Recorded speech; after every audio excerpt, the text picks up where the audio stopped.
अस्सलामुअलैकुम दोस्तों, this is doctor Ali जर्रार।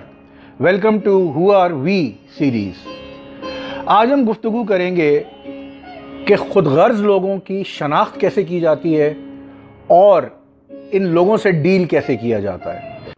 ख़ुदगर्ज़ लोगों की पहली पहचान जो होती है दोस्तों, वो ये होती है कि जब अल्लाह ताला उन्हें नवाजते हैं तो उनके गुरूर और तकब्बुर का कोई अंदाज़ा नहीं होता।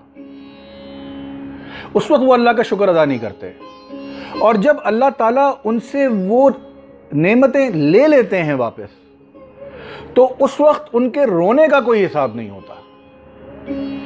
ये वो लोग हैं दोस्तों जिनके मुंह से कभी आप ज़िंदगी में अगर सोचेंगे तो आपने ये अल्फाज नहीं सुने होंगे, शुक्र है परवरदिगार का। दूसरी तरह के लोग कैसे होते हैं? ये वो लोग होते हैं दोस्तों जिनको अपनी नाक के आगे नज़र नहीं आता कि जब भी आपकी महफिल में आएंगे, अव्वल तो ये कभी आपके लिए नहीं आएंगे, ये हमेशा अपने मतलब से आएंगे। जब भी आएंगे ये आपकी नहीं सुनेंगे, ये अपनी बोलेंगे। तीसरी बात कि अगर आप कभी इनके बुरे वक्त में इनके सर पे हाथ रख दें, आप इनके साथ बैठें उठें, इन्हें अपने एक्सपीरियंस से बताने की, समझाने की कोशिश करें, गाइडेंस दें, मेंटरशिप करें, इन पे पैसा खर्च करें, जब ये लोग वापस इनके हालात बेहतर होते हैं तो इनकी आंखें माथे पे आ जाती हैं। ये वो लोग हैं जो आपको सलाम दुआ तो करेंगे उस वक्त, मगर अगर आप इनके पास जाएंगे कि यार मेरा ये एक छोटा सा काम है, ऐसे कर दो, तो ये ऐसे हो जाएंगे जैसे कि आपको जानते ही नहीं। अल्लाह ताला ने कुरान मजीद में भी इंसान को कुछ इसी तरह से डिफ़ाइन किया है कि ये वो लोग हैं जब इनका मतलब होता है तो मुझे आके सजदे करते हैं, और जब इनका मतलब निकल जाता है तो ये ऐसे हो जाते हैं जैसे मुझे जानते ही नहीं हैं। चौथी चीज़, अगर आप इनके अजीज रिश्तेदारों में देखेंगे तो आप देखेंगे कि 2-3 भाई बहन तो बहुत वेल ऑफ हैं, मगर 1-2 भाई या 1-2 बहनें ऐसी हैं जो कि इतनी वेल ऑफ नहीं हैं, और इनके उस पर वेल ऑफ ना, उनके वेल ऑफ होने का कोई असर ही नहीं हो रहा। वो अगर इनसे कहेंगी भी कि भाईजान अल्लाह ने आपको इतना दिया है, या बहन अल्लाह ने आपको इतना दिया है, आपके इतने प्लॉट हैं, माशाल्लाह करोड़ रुपए की गाड़ियाँ खड़ी हैं आपके यहाँ, मेरे पास एक किराए का मकान है, मैं चाह रही हूँ मेरा मकान अपना हो जाए, आप प्लीज़ मुझे कुछ पैसे दे दीजिए और मेरे हक़ में से दे दीजिए, तो वो कहेंगे बहन बात ये है या भाई बात ये है, देखो अभी हमारे हालात भी अच्छे नहीं हैं।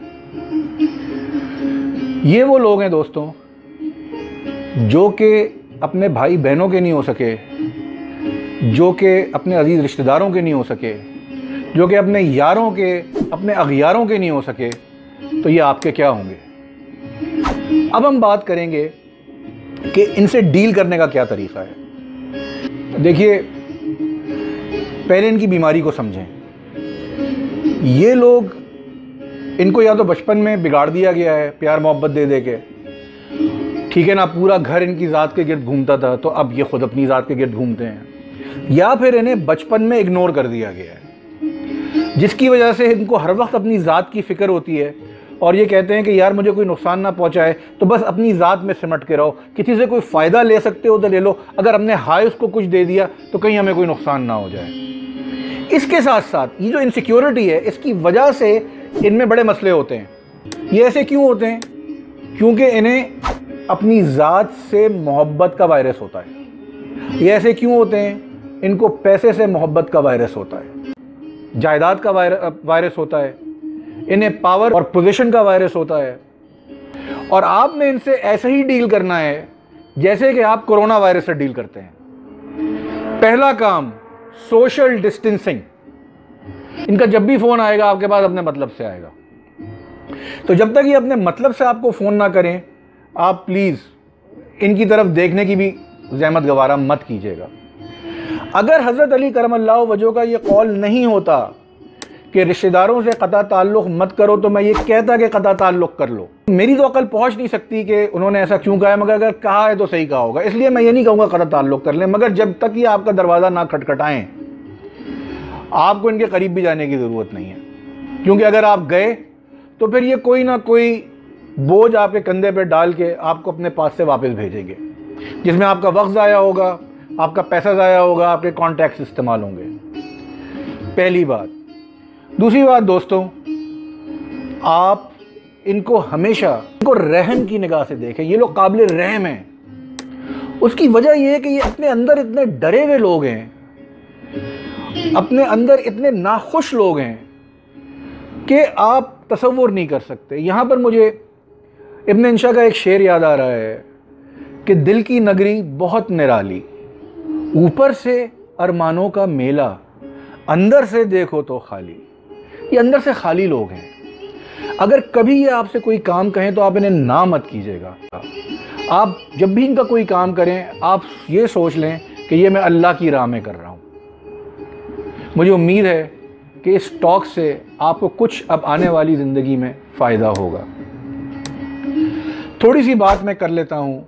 जो पिछली वीडियो शूट हुई थी और रिलीज़ हुई थी, उस पर कोई कमेंट्स आए हैं और उस पर कमेंट्स आए हैं कि क़ज़ा व क़दर क्या होती है, मैं उसके बारे में जानना चाहती हूँ।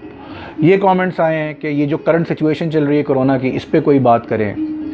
कुछ मेरे दो नए दोस्त आए हैं, शाम की मैं एक लाइव कॉन्फ्रेंस में गया था, वहाँ से उनकी तरफ से आए हैं, वो यंग बच्चे हैं।